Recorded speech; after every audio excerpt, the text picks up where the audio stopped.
All right, welcome back, everybody. This is Chapter 8. We are doing 8.1 and 8.2 today.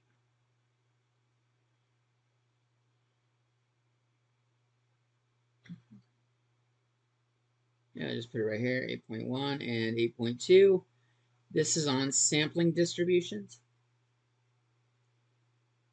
If you'd like to play along and make your own as we do this, I would open up StatCrunch right now and have it going in your background. All you got to do is open your current class, come over to StatCrunch, and click visit the StatCrunch website. We'll be doing something with it in about 5 minutes or so. And you don't have to do it. I'll do everything on screen, but if you want to do it on your own, you'll be able to participate and see how we do simulations and stuff like that. So sampling distributions. I'm going to use what I've got going on right now. Come back. My current semester, I have 3 active stats courses. So I'm going to write that down.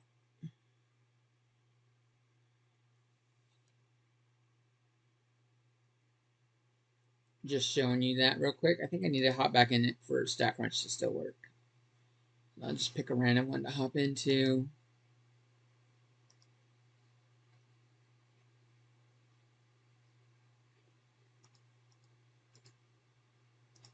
And get that going.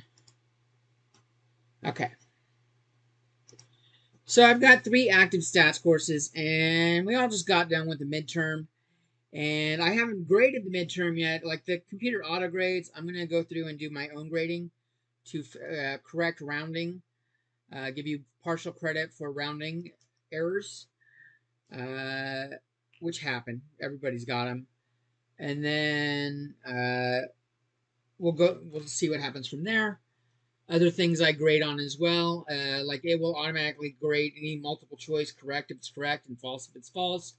But if it's clear you just guessed your way through the entire problem because your answers don't match, I tend to dock you because you didn't really know. And this class is on whether you know, not whether you're good at guessing. So I've got 3 active stats courses. The midterm just happened. So when I take the average of the midterms for each course, like class A will have 1 average, 1 mu for the midterm, if I treat it as a population. I should treat it as a sample. So X bar. Class B and Class C will have, this is midterm for group A, this will be midterm for group B, and that'll be midterm for group C. And I can almost guarantee, I can't show that, well, I can guarantee, there's no way it's going to be perfect. I can't show you the average because I haven't done them yet, but there is no way that any of these are going to equal each other.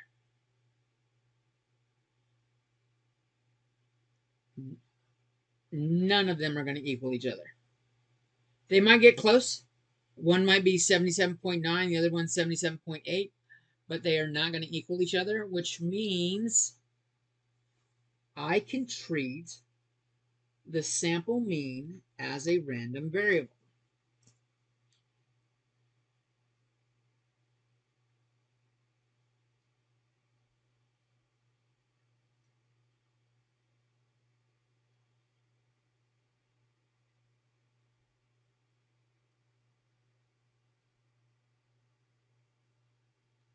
Like we were doing in sections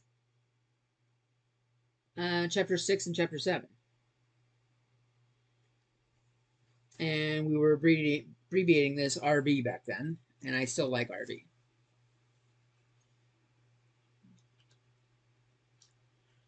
And in chapter 6 and chapter 7, we showed ways for finding the mean and the standard deviation of a random variable for each group. We had, the hell? Yeah. Switch sides there. We can find mean and standard deviation for random variables.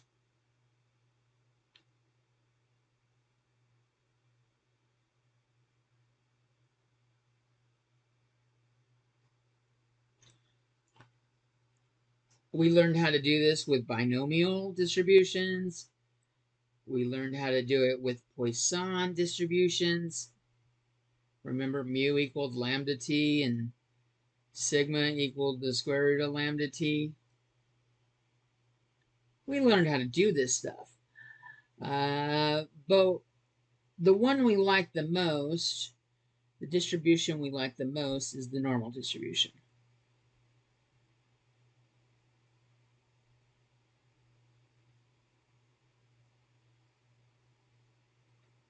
It matches more things.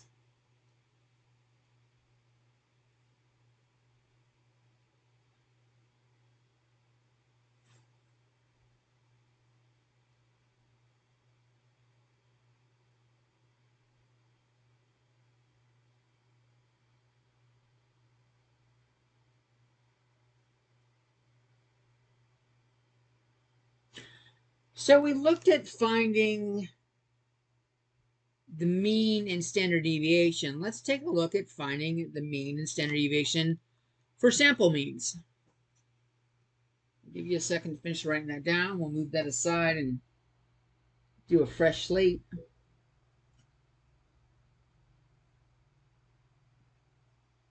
I'll show you what we're going to do in StatCrunch to illustrate this.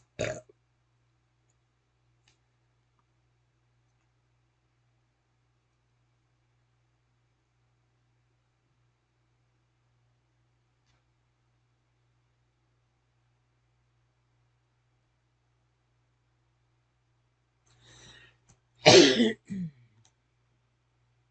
you need that back up, let me know, and I'll bring it back. God, I hope I'm recording. I know I hit record. I remember hitting record.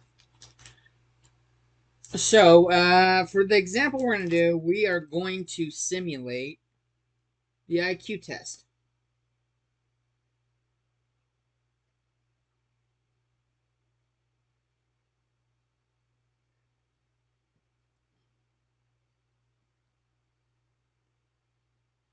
And we've mentioned this before, but it's not like common knowledge and you weren't tested on it. As a reminder,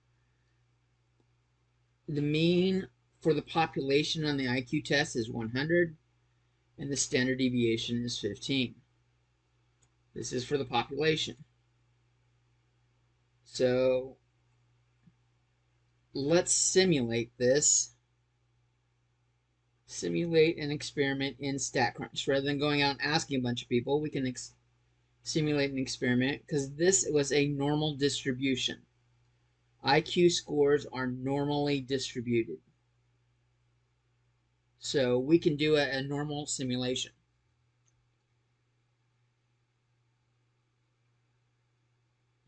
What we're going to do, when we're going to go into StatCrunch, we're going to do data, simulate,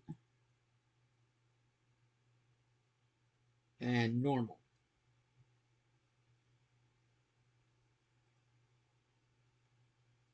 To make sure we have a nice large number, we're going to tell it n equals 2000. I'm sorry, we're going to do, not n, we're going to do 2000 rows. And let's just start off with 9 columns.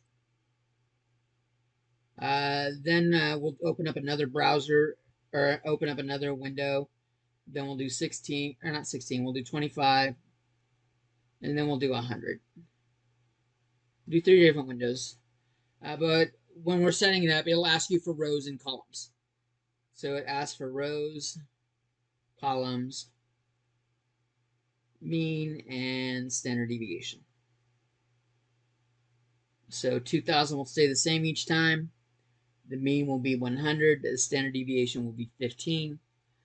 And we will change. We'll do 3 different windows with 9, 25, or 100 in 3 different windows. And we're also going to click Store in Table.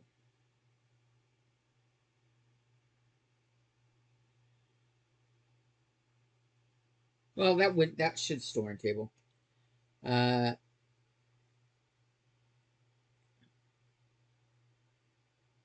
So let's go ahead and do that real quick.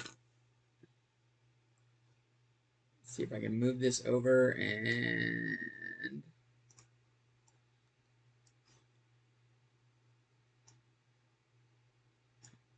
make this a smaller window so that I can have a little bit of overlap. There we go. I'm going to open StatCrunch. And I'm going to do just that. I'm going to do data, simulate a normal distribution.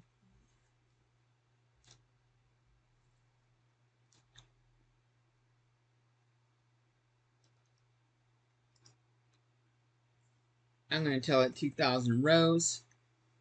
I'm going to start off with just 9 columns, where the mean is 100, standard deviation is 15.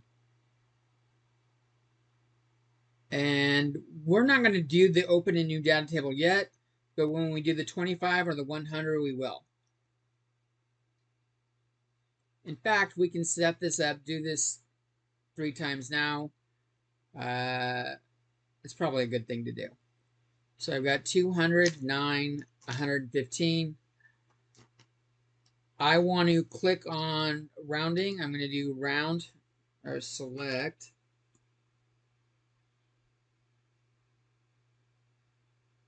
Rounding, and then number of decimal places, 0.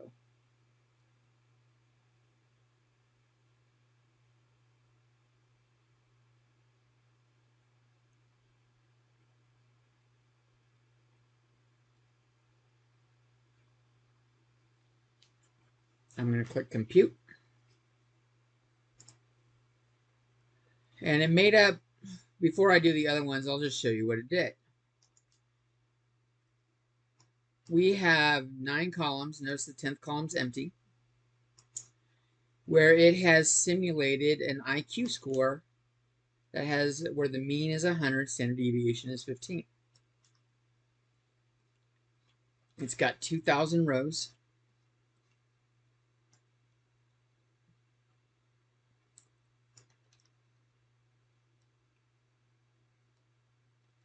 So what we're going to do is we're going to look at each row as a group of people, a different sample.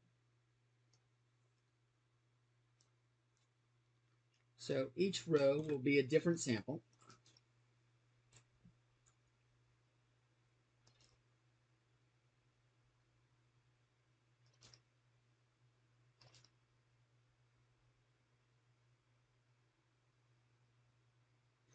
So we can find the mean and the standard deviation for each row.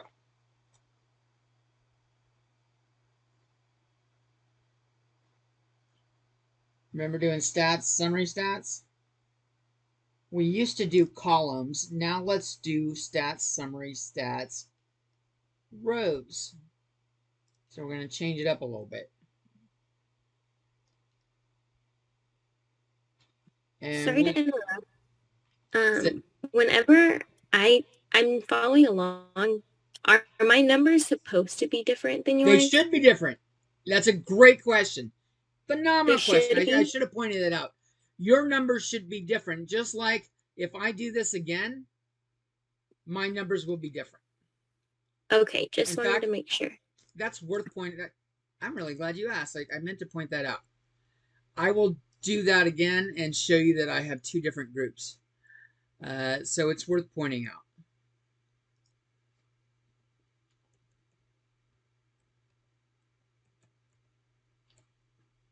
We had rounding at 0.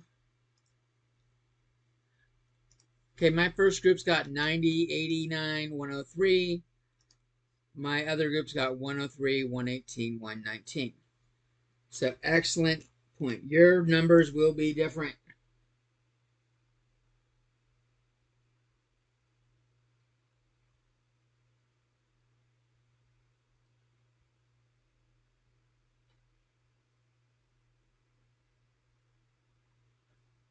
So what we want to do with the stats and summary stats and rows is we want to do it, since we're doing it by rows, we're going to select mean and standard deviation. And we're going to select store in table.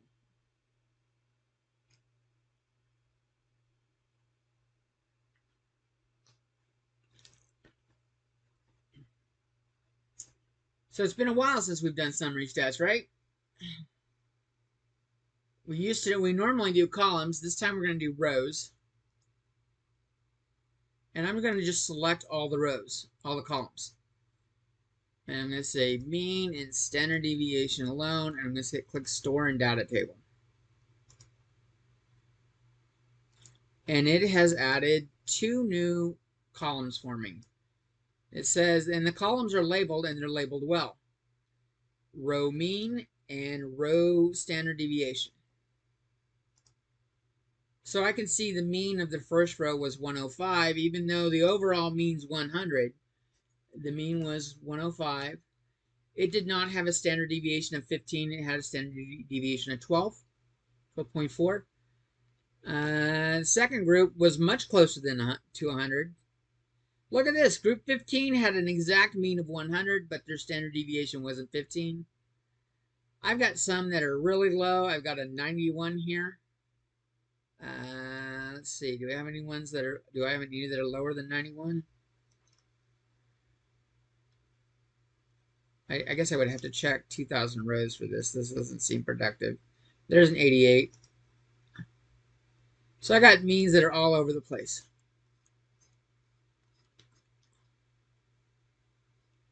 So with that,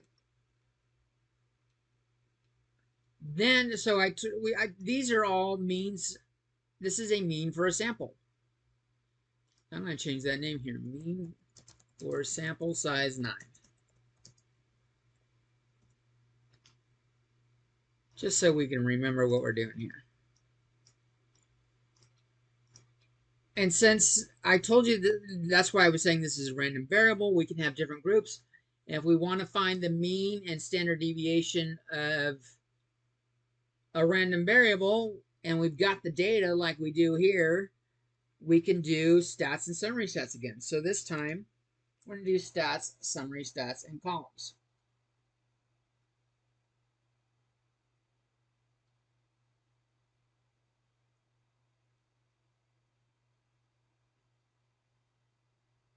And do mean and standard deviation.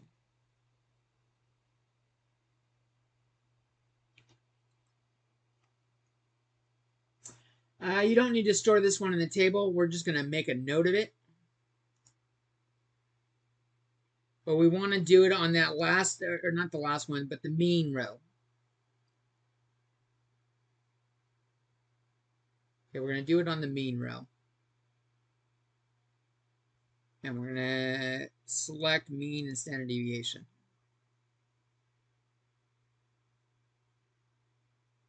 So what it's going to do is it's going to go, that row or that column is a column of means for all the rows.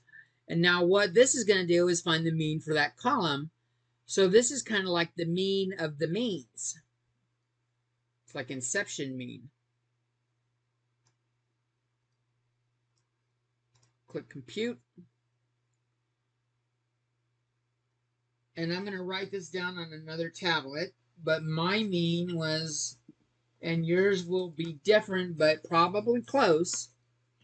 Mine for sample size 9.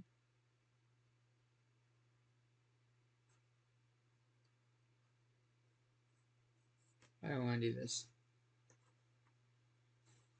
I want to list mean. There we go. I'm going to make a little table.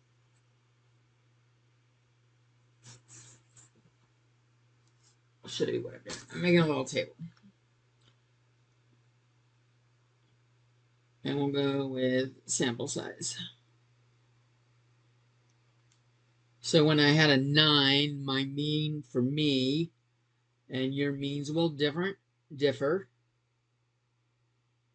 100.0. I'm going to do 3 decimal places.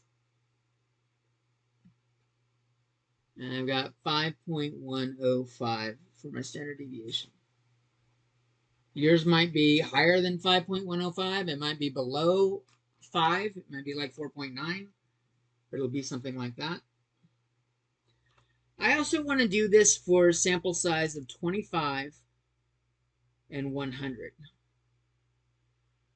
Which means I need to repeat those steps that I did 2 more times with different sample sizes.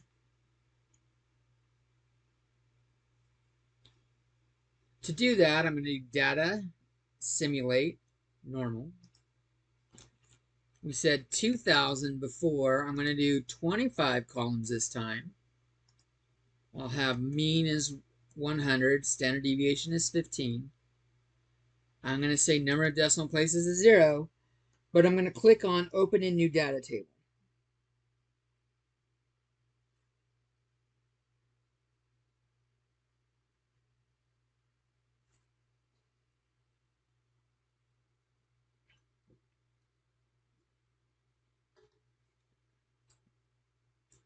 I'm leaving this up on the screen because I want to make sure everyone makes sure to do that Open in New Data Table.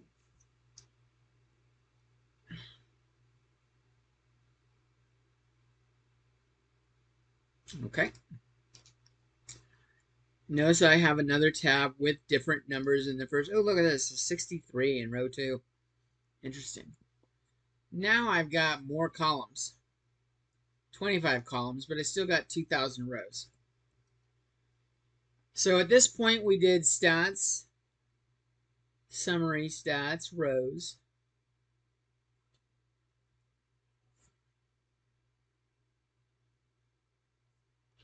Making sure I'm going slow so everyone can follow. I'll put the instructions back up on the screen that we had from last one. So we're doing stats, summary, stats, rows. Again, we're selecting all the columns. Just doing mean and standard deviation, and we're going to click Store in Data Table.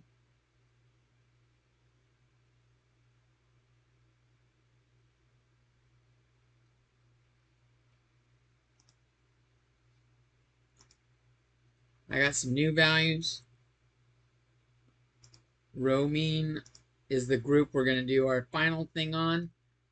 Stats, summary, stats, columns. We just select the row mean, mean and standard deviation.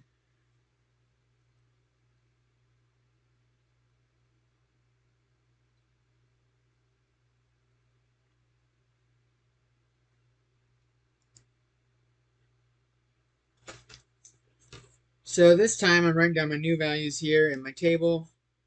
I've got 99.998. Look at that. That's pretty close to 100. So was the 100.05. But this is even closer. Standard deviation is 2.953 for me. So the standard deviation is different. I had 5 the first time, and I have about 3 this time. Let's see what happens when we go with 100 columns.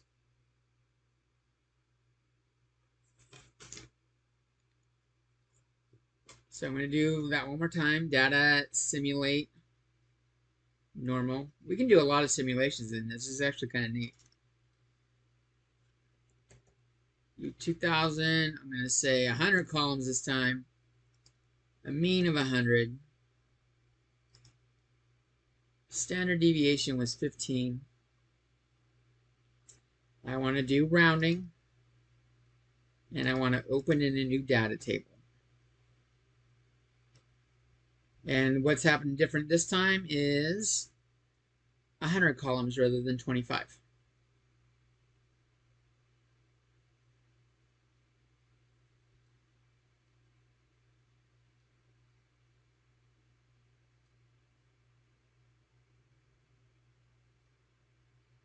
Okay.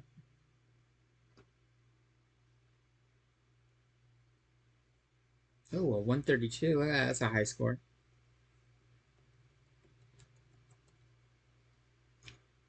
So I'm getting down to where I can see the end of my data real quick. There we go. And we're doing stats, summary, stats, and rows.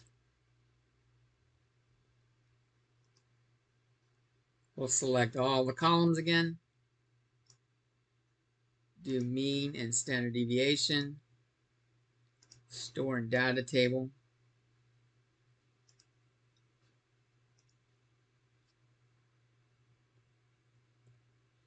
It's kind of neat because if we look at it, like even on that, I didn't point this out on the 25.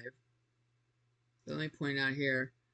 Notice a lot of the means there, or the standard deviations, are near 15. They're not 15 though. None of them are exactly 15, but they're all pretty close. Some of them not so close, like the 8 is not so close. Doing it with 100, I got 100 here. But again, the standard deviations are all near 15. When I do the summary stats with columns, and I go off a row mean, so doing the mean of the means, you would want to think that I would have a mean and standard deviation similar to the others. And while the mean is similar, the standard deviation is different. That's the wrong table. I already did that one. Come over to here. There we go. Stats, summary stats, columns. There we go. I'm like, I already got those values. So I'm writing down my mean here and my standard deviation. 99.962 for me. So a little bit further from the mean. Standard deviation is 1.491.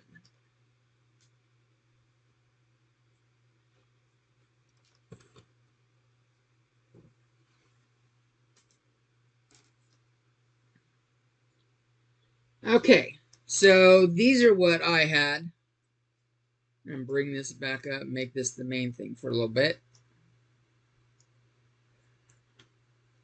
These are what I had, and just to refresh your memory, for the population, the mean was 100, and the standard deviation, that's not the mean symbol, this is the mean symbol. Standard deviation was 15.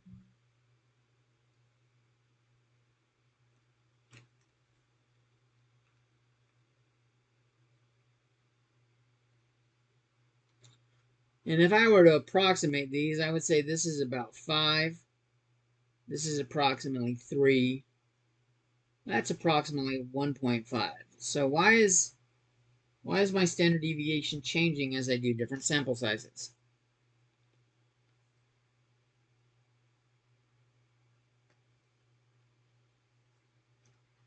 So this is kind of interesting. Notice if I do sample size 9,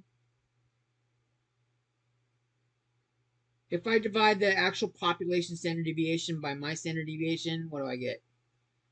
I'm going to do 15 divided by my S. That's not my S, that's S equals 9.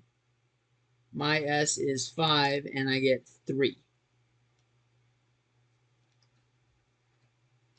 If I do, when I do N equals 25, if I do a comparison of these two, 15 divided by 3 is 5.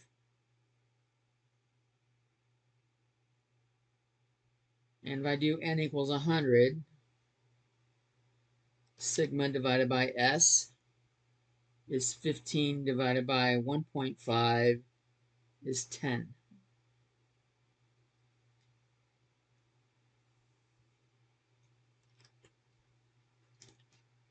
Does anyone see a connection between these proportions and anything else on this screen? Does this connect to anything else on the screen?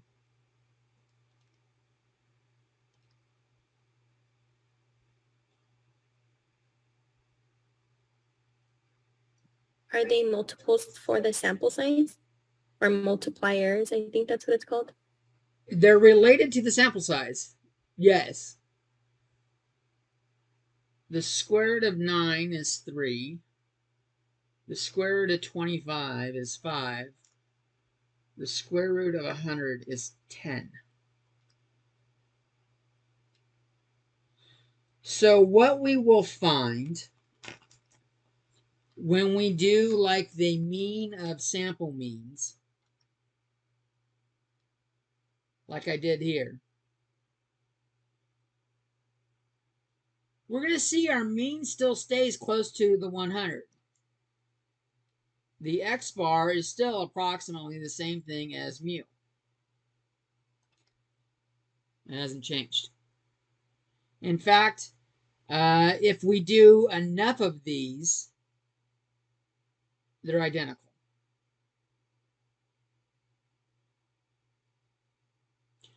And our standard deviation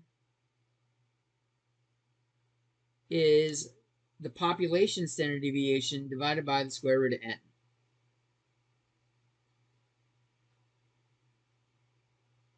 So these are our two formulas for this kind of information.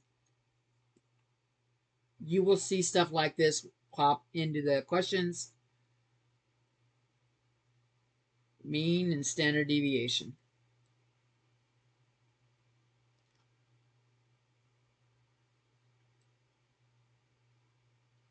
And it's easy to forget this one. The S is the hard one to forget. This one's kind of easy. The mean stayed the same. The mean stays the same, and I don't even have to remember anything. I just, whatever the mean was, that's the new mean. That's the mean of my distributions, my sampling distribution.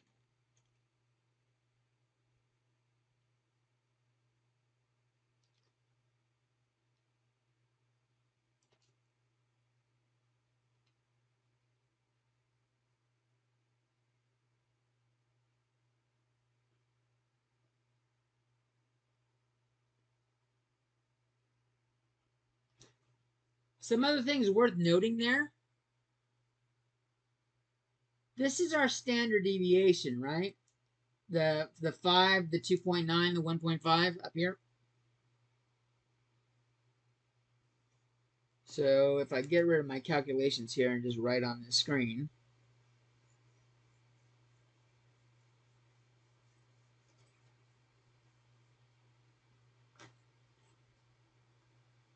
Oh, let's see. Some things to know.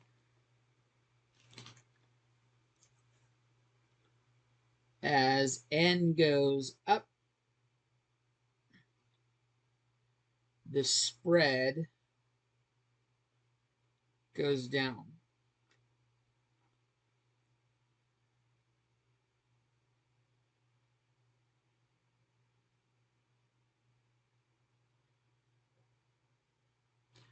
And the reason why this happiness is that the likeliness of having an extreme number for a mean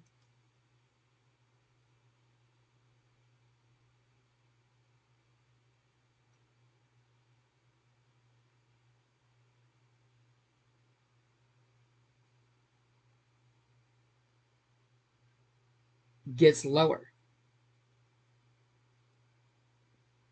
Because if we have an outlier, like say Albert Einstein's score shows up in there, the bigger the group size is when we do the sample, the less impact he has on the mean.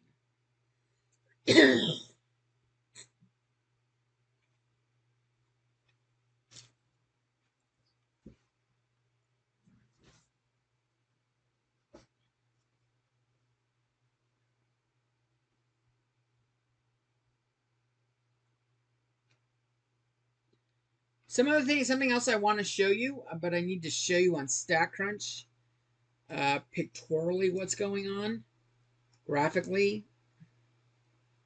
So maybe I should do that. I'm going to go back to where we had n equals 9. Oh, that's why I had, okay, there we go.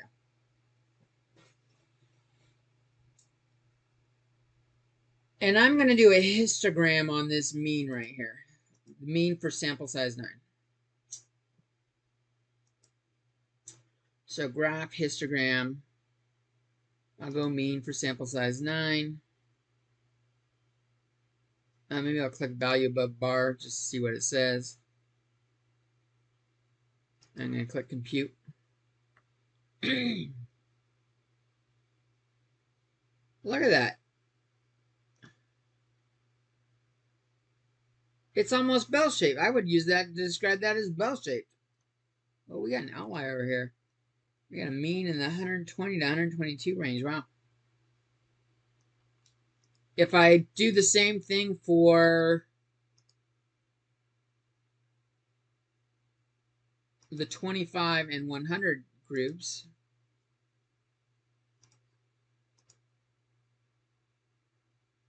standard deviation is, or I got a bell shape.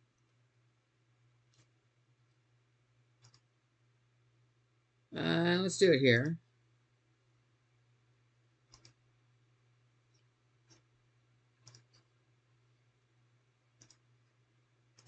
So this is 100, still a bell shape, right?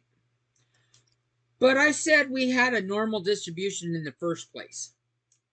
So maybe getting a normal distribution, a bell shape, when we do it from there is not surprising because we already had a normal distribution for each group. So I'm going to do another simulation. I'm going to do data simulate uniform.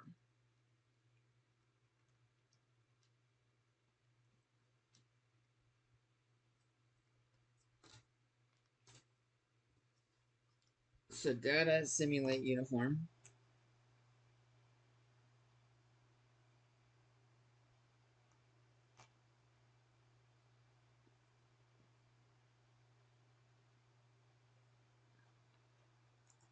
And let's do like we're rolling a die.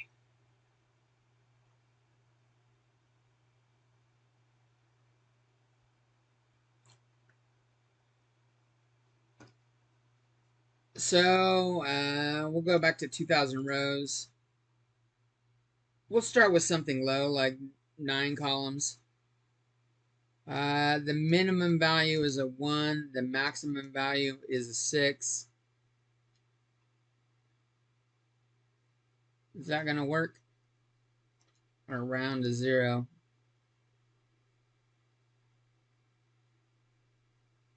I think we need to do minimum is 0.5.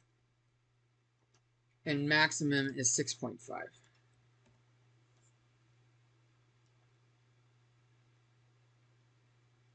So 2,000 rows. I think this is how we want it. That way, when it does rounding, it does it correctly.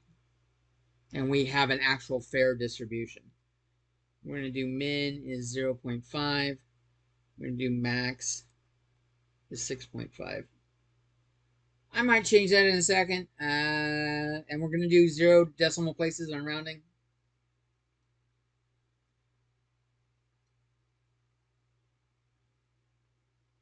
And click compute. And before I do some stuff, I want to make sure I have a uniform distribution. So I'm going to do graph histogram. And I'll do just a couple of them and take a look at them.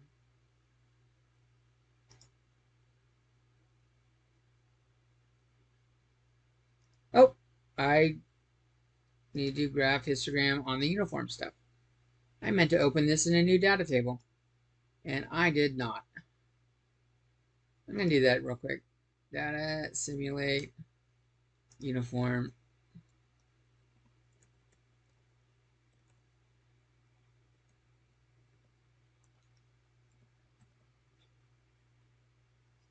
I didn't want all that normal stuff cluttering my screen. All right, now let me do a histogram on the first couple rows, first couple columns. Yeah, these are approximately balanced. So 0.5.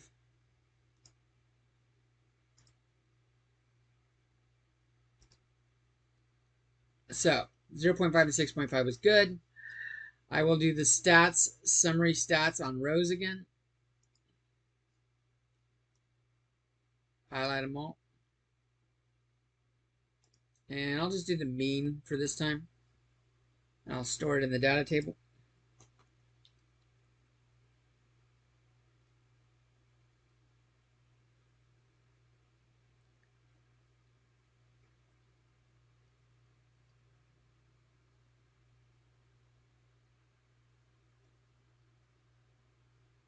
then all columns and just the mean.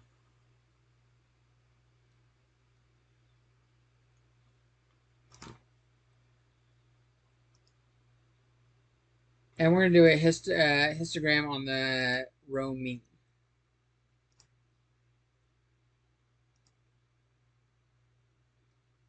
And check that out.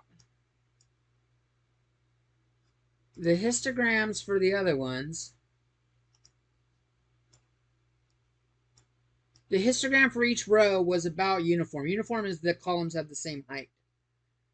And these columns have approximately the same height. In fact, if I do some more columns, just highlight them all.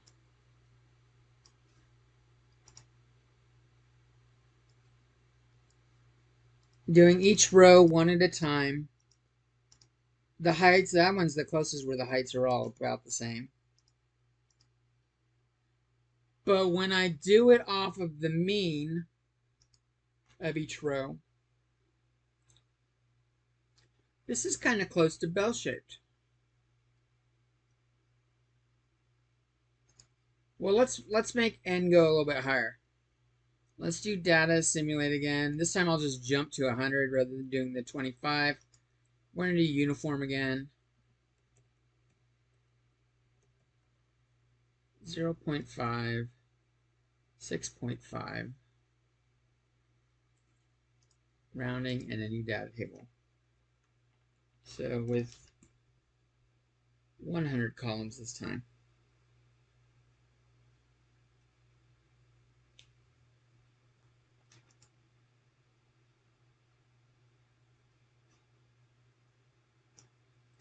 And we could look at the histogram for each row again, but I'm not going to do it. I'm going to get to what the point here. So we're going to do stats, summary stats of all columns, select the mean, store it in the data table. And now I'm going to do a histogram of that.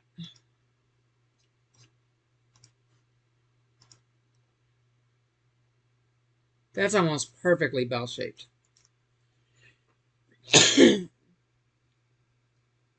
So we went from a distribution that was uniform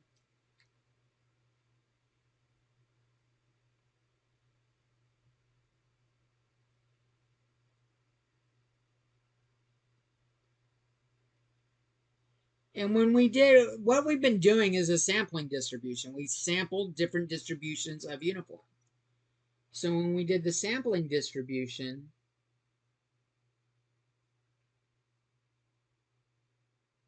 we ended up with bell shape, not uniform.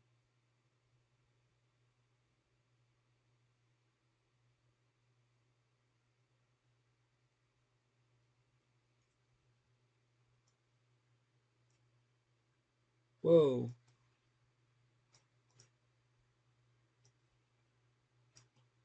That's kind of large.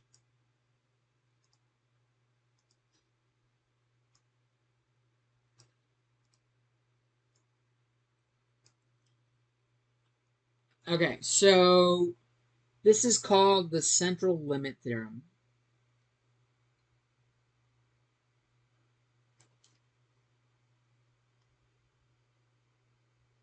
It's important for everything we do from here on out because we're going to take advantage of this. Regardless of the shape,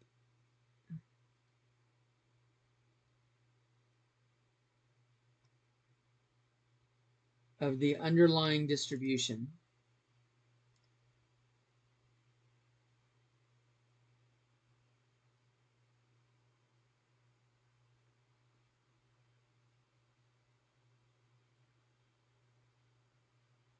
the sampling distribution of the sample mean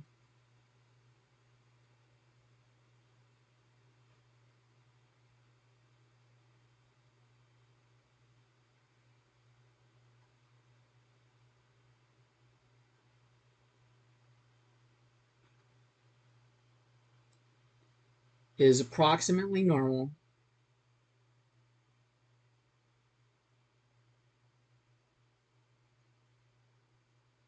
for large enough n.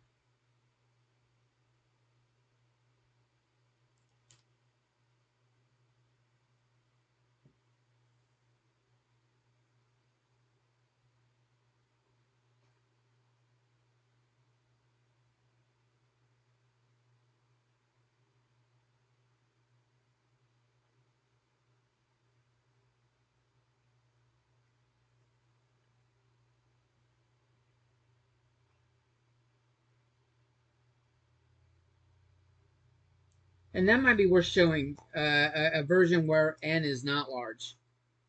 So I'm going to do that while you're writing this down over here. I'm going to do a new simulation with uniform. This time we'll only do like 30 rows, 9 columns.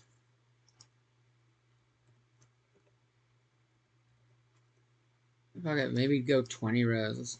Why less work?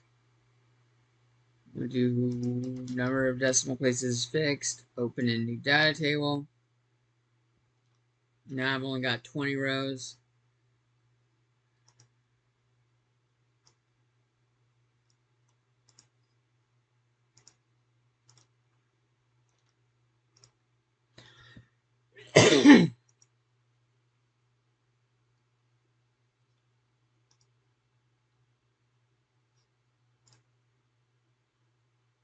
Look, when n was small, when n was only 20, that is not bell-shaped. So that's what I mean by large enough n.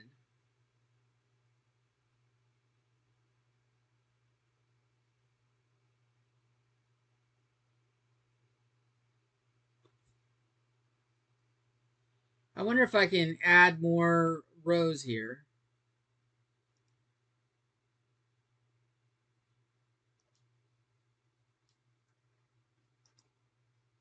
No, let's go up to like 40.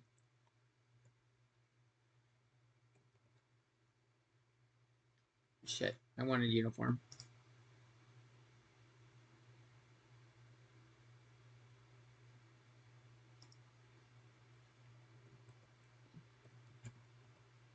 Oop, 9.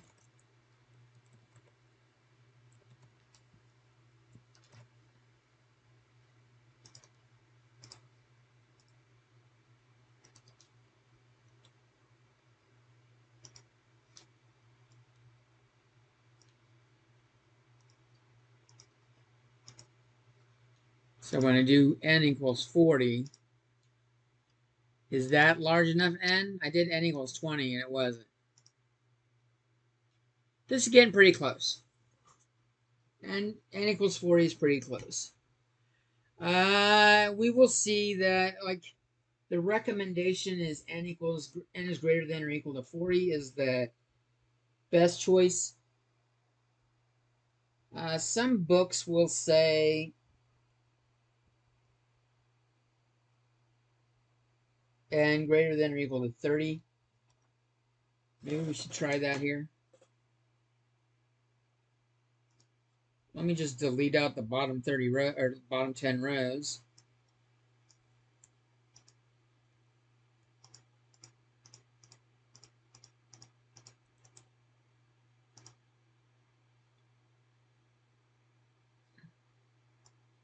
And now it's like I have a graph histogram for 30. I should have done that in the first place. This seems like I'm working smarter now, not harder. And it's still kind of bell-shaped. But it's getting to look a little less. Like, this is low over here, and it goes high, and then the right side's much higher. It's kind of less bell-shaped. Like, n equals 30, I think, is kind of pushing it. Especially with something that starts off as uniform. But it's kind of neat. So uniform is almost as bad as it gets. We could do a Poisson distribution. Poisson is a skewed graph, and it ends up the same way. It doesn't matter if all you got a distribution of Poisson means, the means of a Poisson distribution.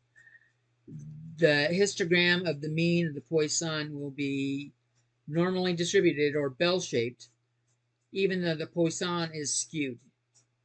Poisson distribution is skewed right.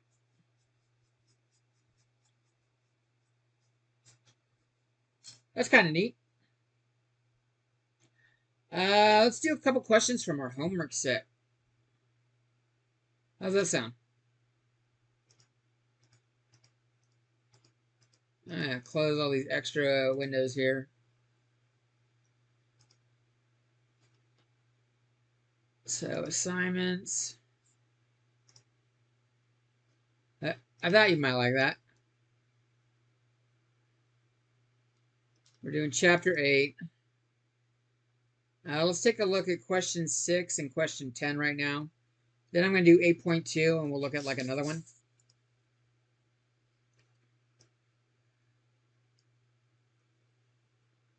Does anyone need the definition for the central alignment theorem up any longer? If you do, let me know and we'll bring it back. I'm going to move it for now, in case I'm assuming no one does. It's been up there for a little while. So I'm going to do questions 6 and 10. Of course, your numbers will differ. I am given mu equals 84, sigma equals 19, n equals 22. Those are my values. This is population information. Well, these two are population.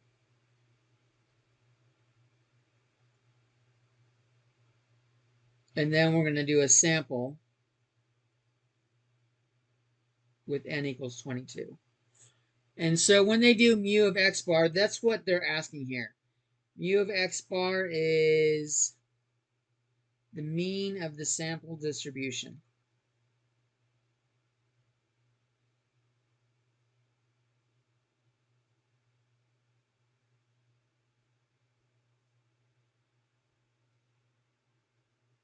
So I was saying x bar is approximately mu. When you switch to doing the full population of distributions, mu is equal, the actual population distribution, or the mean for the population is the same as the mean as the population distributions. So this is not going to change. 84 should be my answer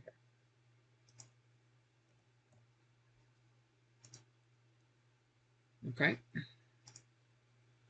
Now they want sigma of x.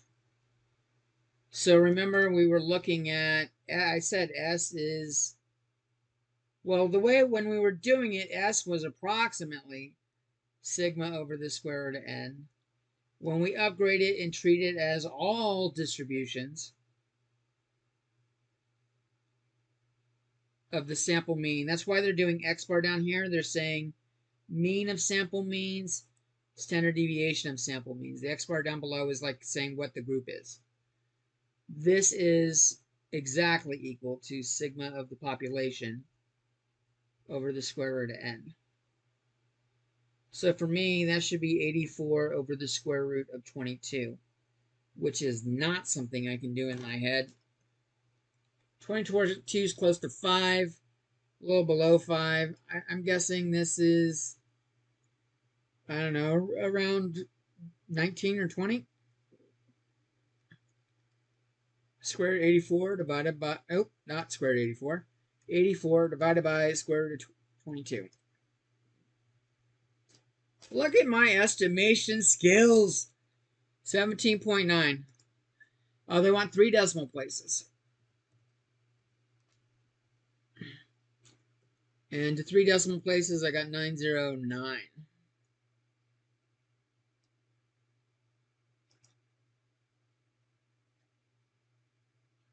Oh, it's not 84. I wrote the mean. It's 19 divided by the square root of 22. Change that all around.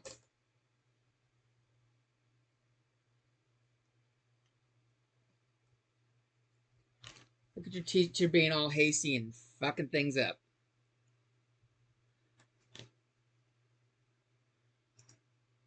That's how I roll.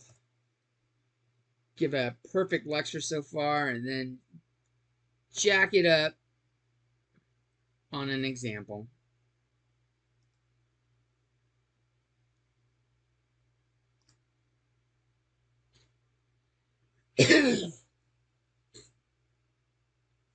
And I showed that one because I will get so many emails about this, and I still will. For all the students in the class that refuse to watch lecture videos of mine, they're going to say, and I'll count them. Over the next week, I'll count how many questions I get about this question right here. It'll be a lot. And it's always, always, always the standard deviation one. All right, let's go take a look at question number 10.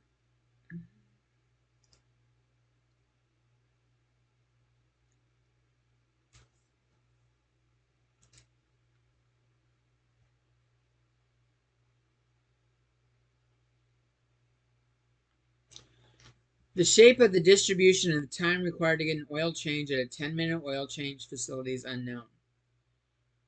However, records indicate that the mean time is 11.8 and the standard deviation is 4.7.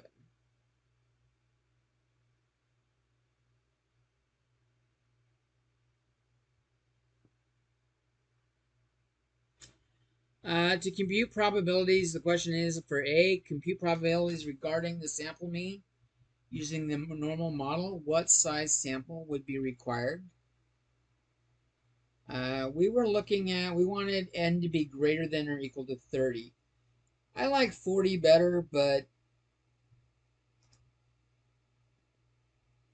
30 is what they're going with here.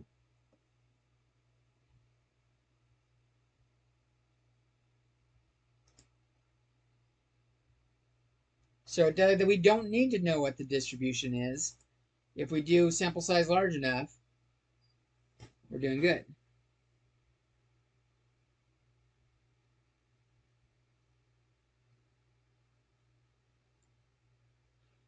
What is the probability that a random sample of n equals 35 oil changes results in a sample mean time less than 10 minutes?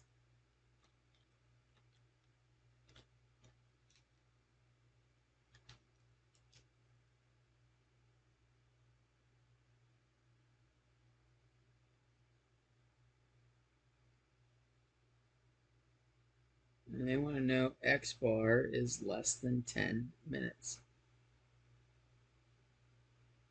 Okay, well, we can do this in StatCrunch.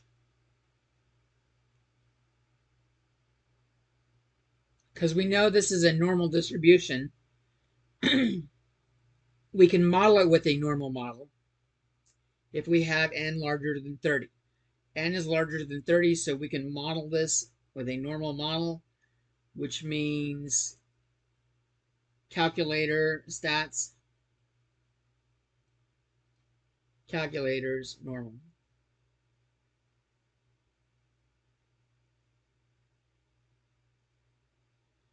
The problem is when we do that, open up StatCrunch for this.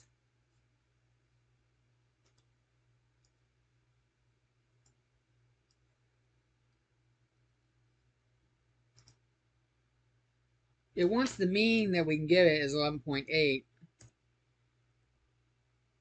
But if we enter in the standard deviation at 4.7, we're making a mistake. We need to use sigma x bar. Remember, mu of x equals mu, but sigma of x bar is sigma over square root of n. So 4.7 over the square root of 35. And rather than rounding here, I'm going to enter as many decimal places as my calculator shows.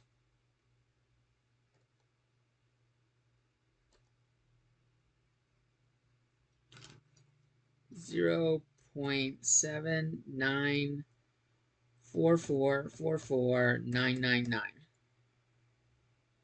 And now I'm going to say x is less than or equal to 10.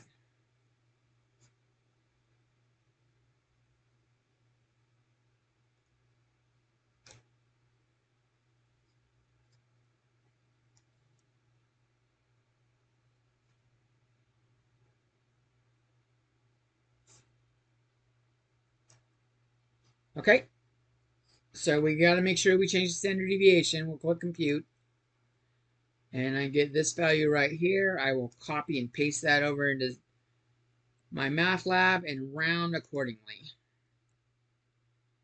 It says round to 4 decimal places, which would be right here. The 3 says don't round the 7 up. So I will delete everything after the 7. I'll click check answer. So when you're doing it, if you don't change the standard deviation by dividing by the square root of n, you're going to get the wrong answer. And it's easy to forget.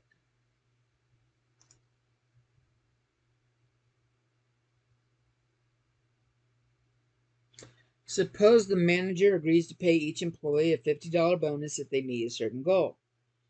On a typical Saturday, the oil change facility will perform 35 oil changes between 10 a.m. and 12. Treating this as a random sample, there would be a treating this as a random sample, there would be a 10% chance of the mean oil change time being at or below what value. So I don't know. Here I did probability like x was less than or equal to 10. That was B. On C, I don't know what this value is. But I do know that I want, whenever it's done, I want it to be less than or equal to 10%, which would be 0.1. So we can edit our calculator and do that.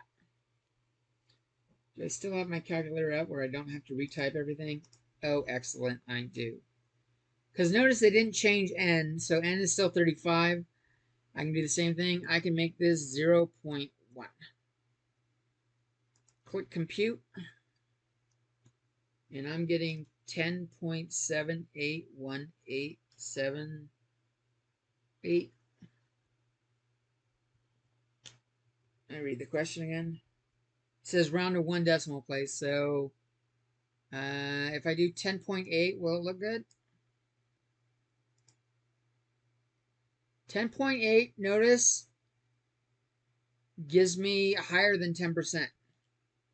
So the correct way to round would be to 10.8 for normal rounding. But if I do that, I get 0.104. And if I do 10.7, if I rounded the other way, 10.7 gives me 0.083.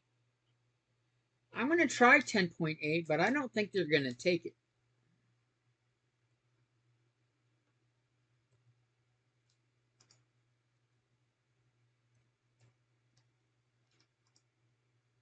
Oh, they did. Excellent. I guess they're like that. I'm confused. Sorry. How did you change the calculator when you did part C? All I did was, let's see. Did you I just typed put the is equal value to I was looking 0.10? for over here. Got it. Notice it's 0. It empties out that box in the middle.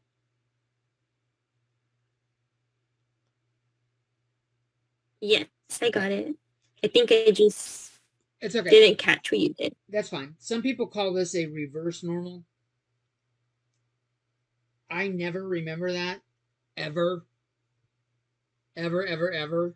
You know how I know I don't ever remember that? Someone brought up reverse normal in math lab today. I said, what the hell is that? And they started showing me. I'm like, oh, that's just using the normal distribution in the reverse manner. So I don't know that I like calling it a reverse normal because it's still a normal distribution. We're just not plugging in what we want x to be. We're plugging in what our target proportions are.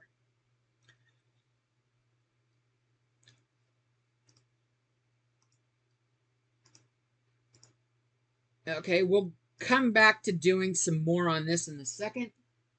Give you just a chance to finish writing that down while I clean up some whiteboards.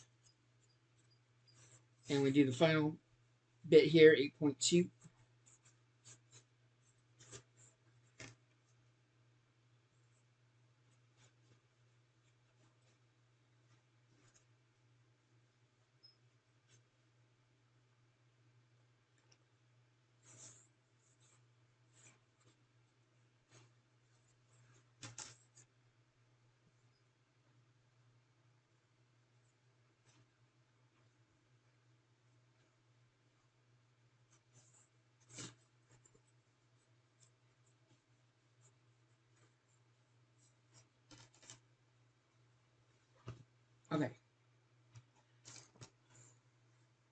let's talk 8.2.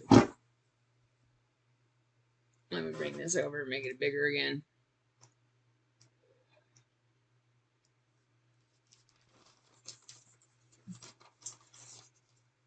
So in 8.1, we were doing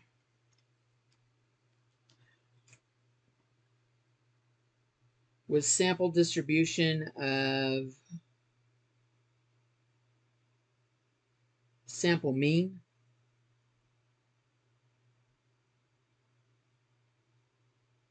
Eight point two, we're not going off the sample mean anymore. This is off sample proportions.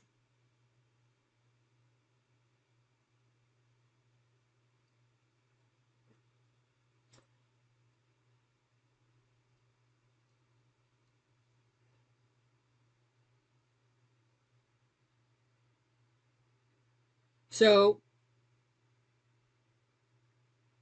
fine, I'm making sure I want to say this, make sure I say this the best way for you. Uh, Finding the true proportion for a population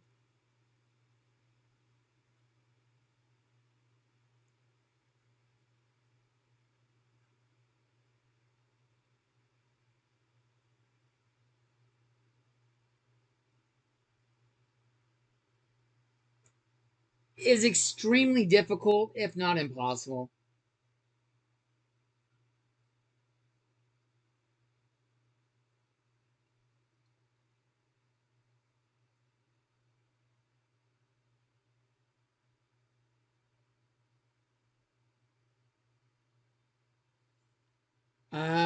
But samples are easy or easier. Samples are much easier.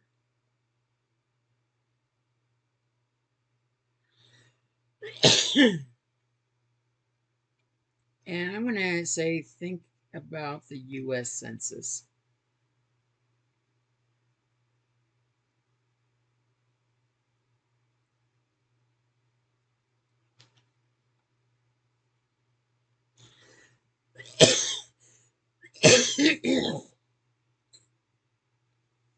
I don't know that they did it in 2020. They normally, it's every 10 years.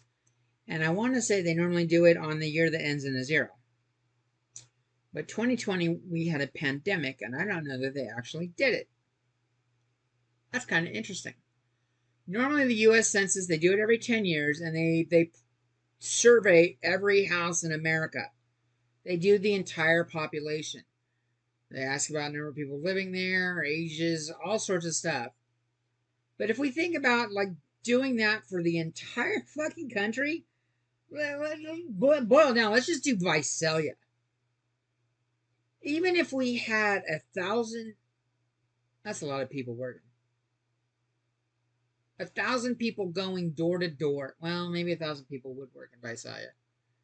Maybe in Los Angeles, 1,000 people. 1,000 people in Los Angeles, or we could do 10 people in Visalia, something smaller. 10 people going door to door in Visalia. They're not going to want to pay 1,000 people to do it for a small city.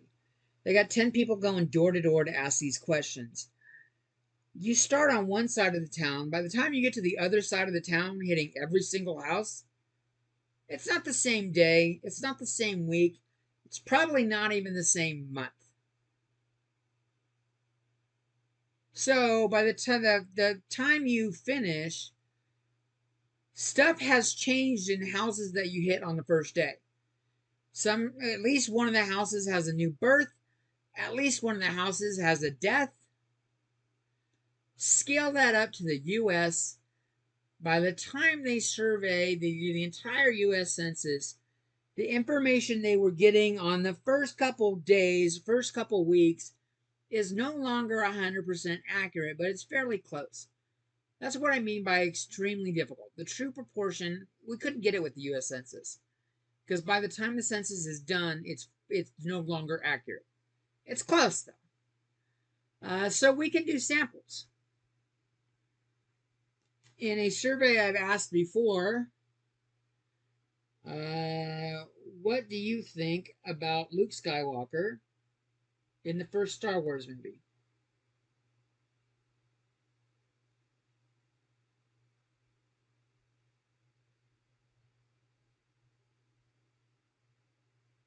And even though it's the first Star Wars movie, it's called Episode 4.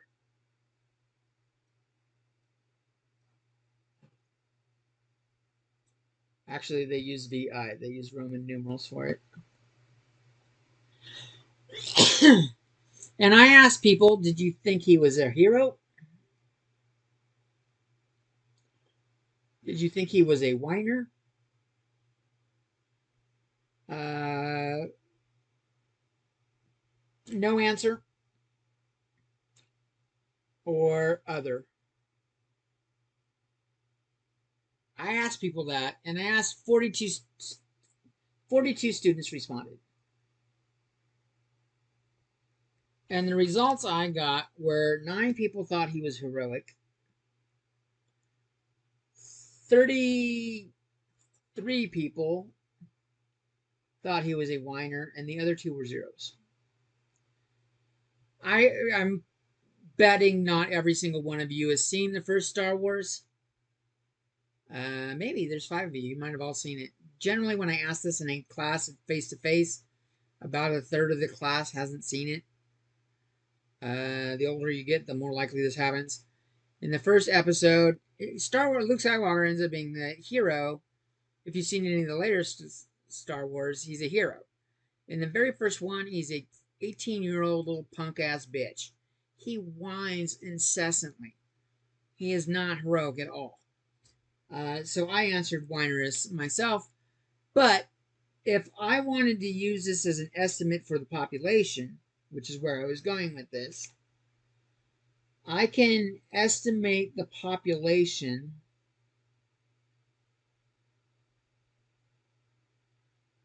proportion off of a sample.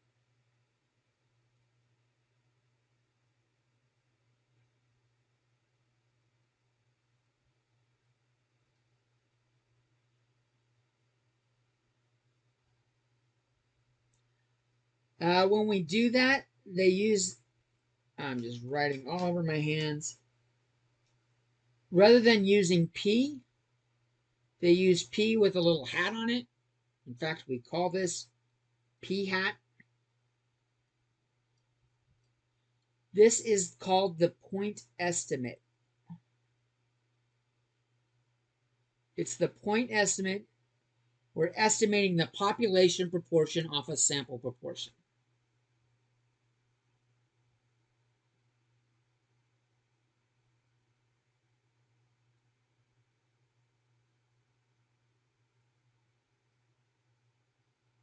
Overall population P, or proportion.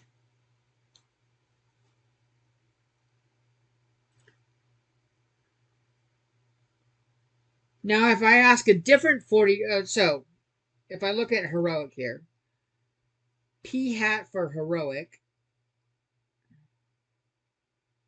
is going to be 9 over 42. I don't know what that is as a decimal. A little under 0.25.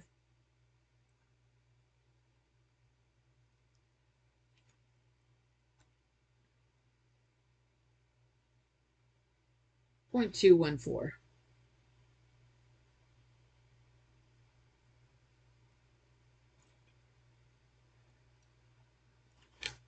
Now, if I ask a different group, especially if it's a different n, like 43 or 40, something close but slightly different, there's no way I'm going to get the same p hat. If I use the actual n equals 42, there's a chance that I'll get 9 people that say hero also. But generally, this changes for each sample. So, proportions follow they are random variables. P hat is a random variable. So the same thing we did on the sample means we can do here. We are going to want to find the mean of P hat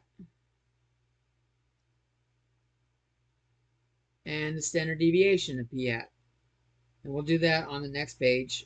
I'll let you finish writing this down.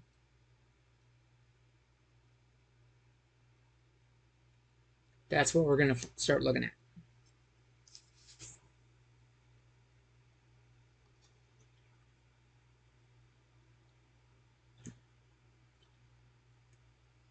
We're almost done with the lecture part. We'll do one question from the homework for this section, and then we'll be done. We should be done before 8:30. And the following days, we're only really doing one section at a time for a while. 9.1 is Tuesday. The following nights should be shorter.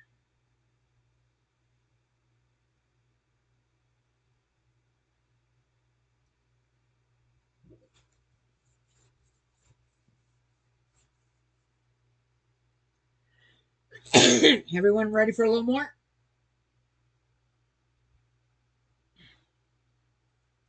If you're not, let me know. We'll bring them back up.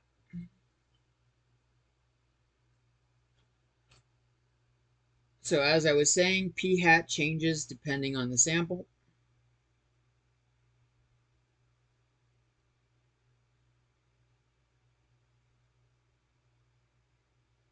Which makes it a random variable.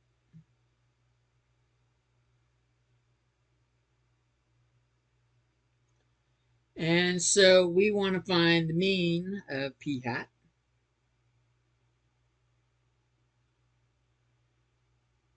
Well, we're using p hat for it.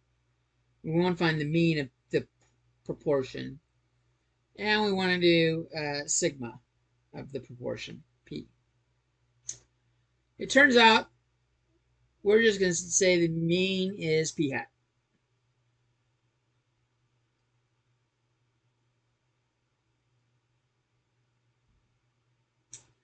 Sigma p will have p hat times 1 minus p hat divided by n, and then we take the square root. So all of that happens, and then we do the square root.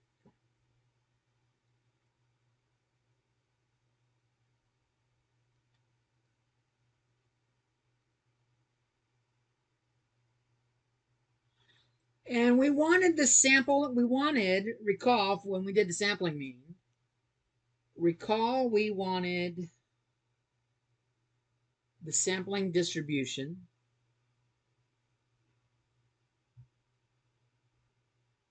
for the sample mean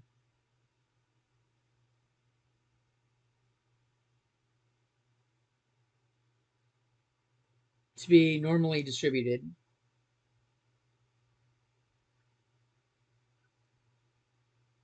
And thankfully, we found the central limit theorem gave us this. Central limit theorem gave us this.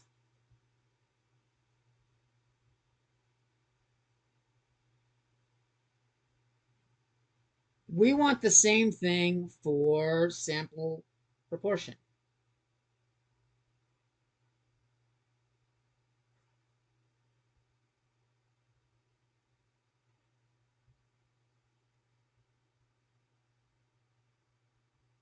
We want normal distribution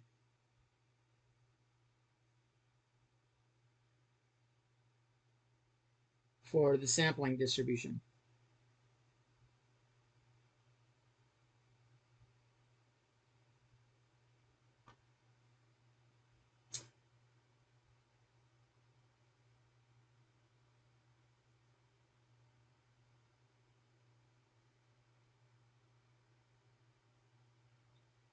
To do that, what we need are two things to make this true. A, and these you'll want to write down because they're going to ask you to check them and verify them. N times P times 1 minus P needs to be greater than or equal to 10. And B, we want the sample size to be less than or equal to 5% of the population size.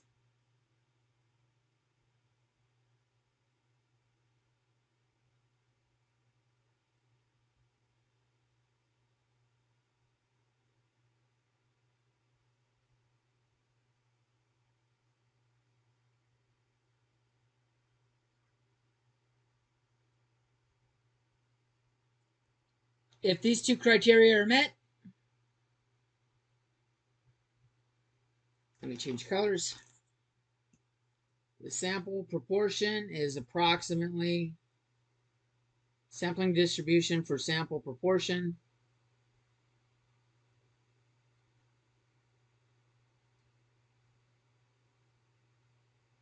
is approximately normal.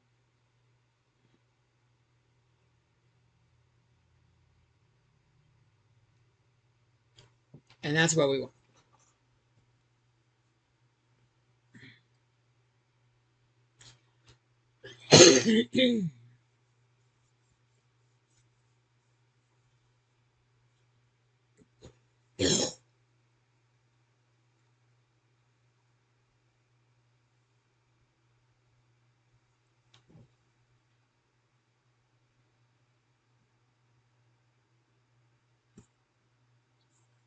Give you guys a second to finish writing that down, and we will do an example problem, and we will call it a night.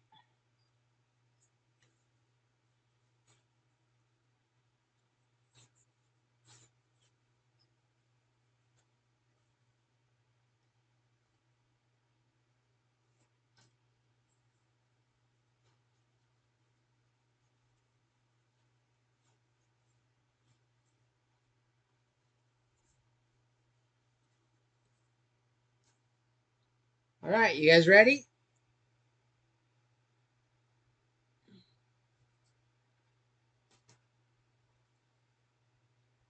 For this one, we're going to look at question 15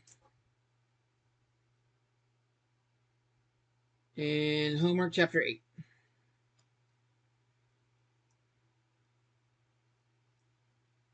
Actually, I don't want that like that. We'll just shrink it down, make it a little bit smaller.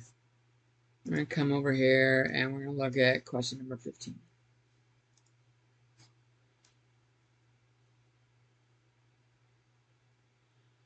So mine says, suppose a simple random sample of size n equals 75 is obtained from a population where n is 30,000 and whose population proportion with a specific characteristic is p equals 0.4.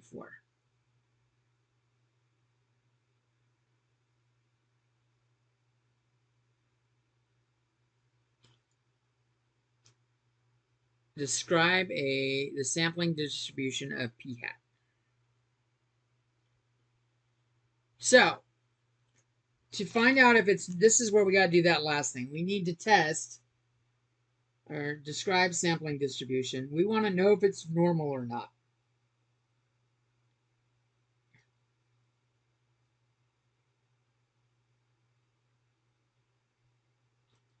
Is it normal? So we need two things. We need n times p times 1 minus p to be greater than or equal to 10. And we need n to be less than or equal to 0.05 times big N. So we'll check them both.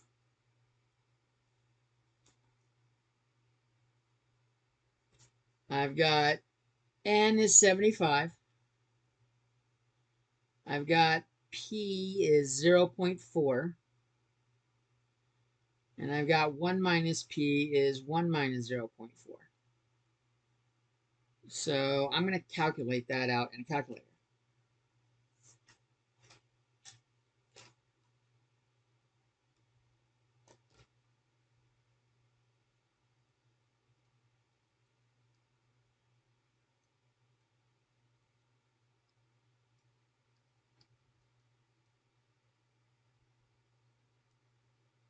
And I get 18. 18 is greater than or equal to 10.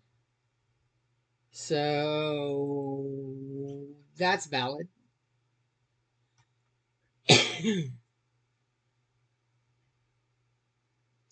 And over here, we need to find out what 5% of the population is.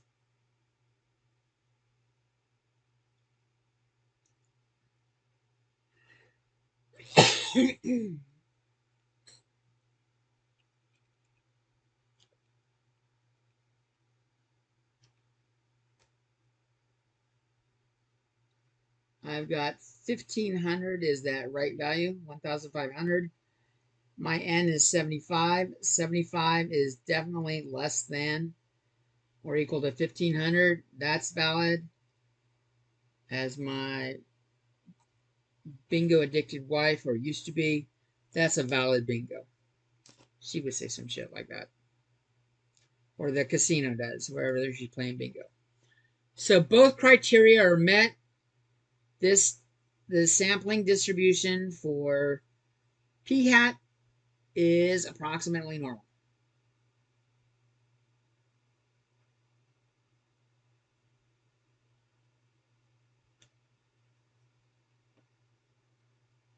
And we got to choose the one that says that and says the right equations,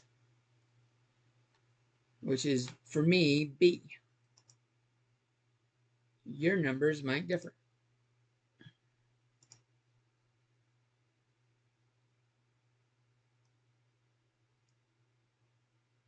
Now they want me to find the mean of p hat.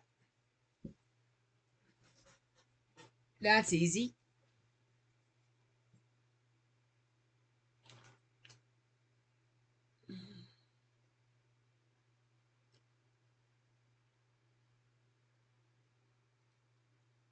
It's just p, which is 0.4 for my problem. Round to 1 decimal place. LOL.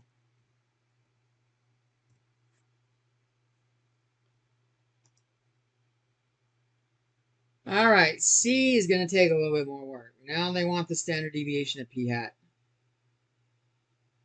And remember, this was, we got to do p times 1 minus p divided by n, and then we got to do the square root. So I need to do 0.4 times 1 minus 0.4. I got to divide it by my n, which is 75. And then I got to take the square root. I'm going to do this in parts. I'll do the inside first. And I know what 1 minus 0.4 is. It's 0.6. So I'm going to speed that up a little bit. 0.4 times 0.6 divided by 75. And I get inside the square root, or the radical, 0.0032.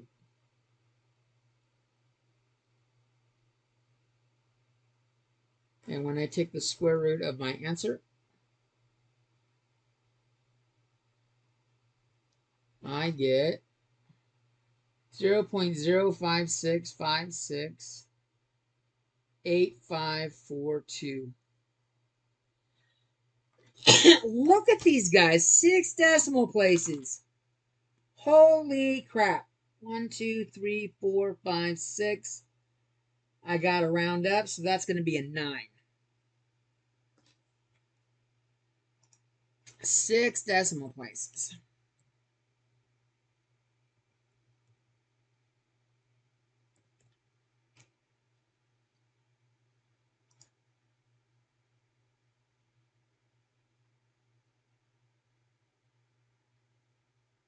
Did I do something in my calculation wrong?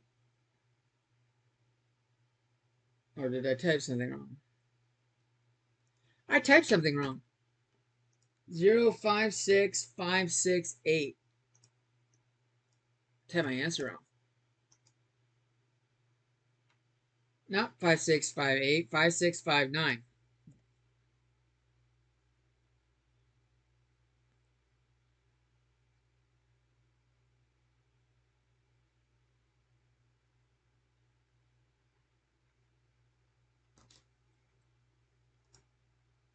There we go. Always check to make sure you entered the right information from that you calculated. Always make sure you check to your rounding. If they tell you something's wrong, don't just assume you did the problem wrong. Check to see if you just made a mistake with the answer. That's what I did here. I made a mistake with the answer. Jesus, that was all part A? Okay.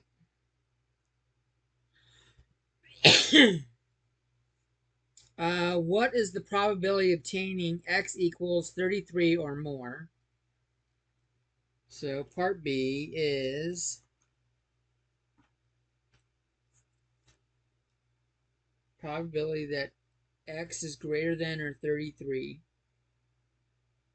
or in terms of proportions, since that's what we're going to be working with, probability that p hat is greater than 0.44. That's my B. So we already got done showing that we could use a normal distribution, so we can use the normal calculator. We got done finding that mu was 0.4 and sigma was this unholy number. So we're going to use these in the normal calculator.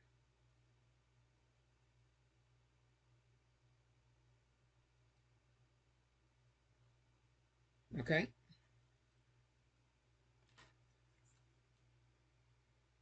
Thankfully, I still got StatCrunch open. I will change these values.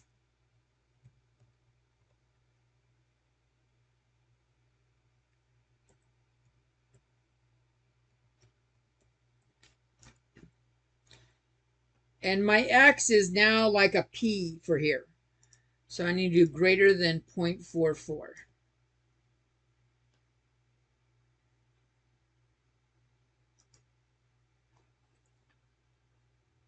What I'm getting is that equals 0.23975,184. I don't know how many they wanted me to round to, but I don't want to come back and look at StatCrunch again unless I have to. So I'm just writing it all down.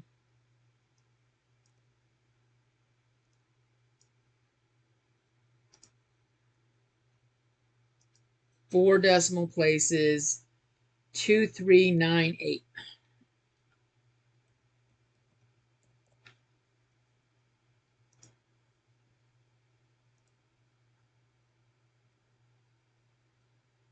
And now they want us to do fewer. Oh, okay, I'm just changing StatCrunch. They're just saying now do the same thing. Nothing's changed. Probability that p hat is less than 0.32. Notice what they're doing. They're telling me x equals 24, but then they're saying use 0.32. Well, where they're getting this 0.32, the 0.32 is 24 divided by 75. In the previous one, 0.44 was 33 divided by 75. So they're taking x and dividing by n. So they're using that for the p hat. Because they had x equals 24 and 75. So that's where they're getting the 0.32. I wanted to make that clear. We're going to come over here and we're just going to tell it to do what it just said.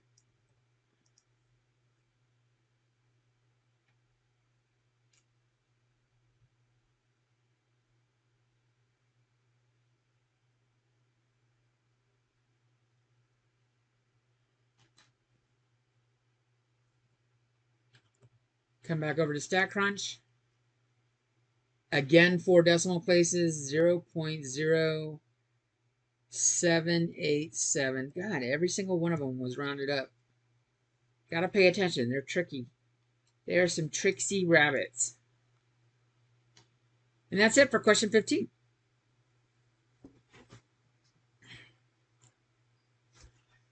And that's it for today's lecture.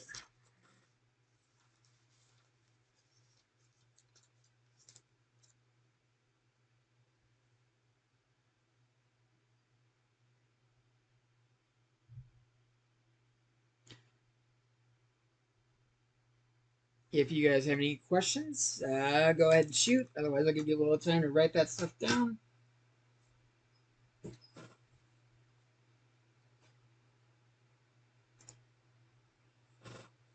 And if you don't, we're done. You're free to go.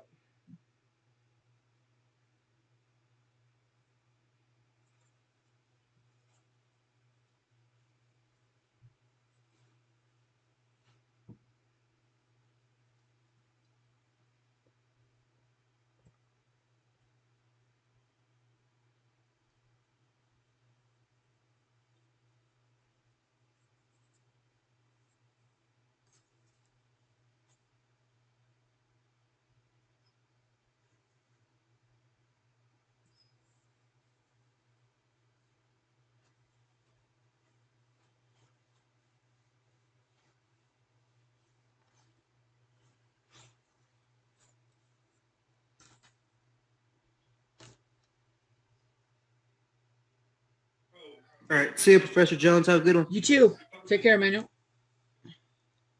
Thank you. You're welcome, Natalie. Have a good one.